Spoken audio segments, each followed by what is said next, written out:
দাবি নিয়ে আসি, আমাদের দাবি তারা মানতেছে না বা কেন মানতেছে না, তারা কেন গাফালতি করতেছে এটা আমরা জানার জন্য এসেছি।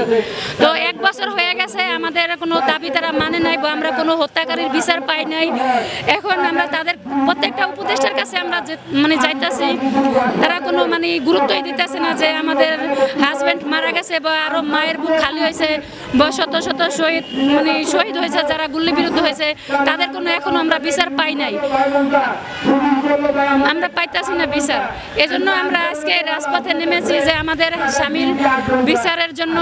তা আমরা উপদেষ্টার কাছে এসেছি, আসামিরা কেন জামিনে ঘুরতে আছে, জামিন পায় ছাড়া পায় তারা ঘোরাফেরা করতেছে, তাদের কেন ফাঁসিতে ঝুলানো হচ্ছে না, তাদের কেন বিচার করা হচ্ছে না, এটাই আমাদের উপদেষ্টার কাছে আমাদের বলার ছিল বা আমাদের জানার ছিল। কিন্তু তারা আমাদের কোনো কথা শুনে নাই বা আমাদেরকে তারা এক একটা কথা শোনা দেয়। তারা গাফিলতির কারণে আজকে আমরা কোনো বিচার পাইতেছি না। আমরা কেন আজকে রাজপথে নামবো আমাদের সন্তান বাসায় রেখে?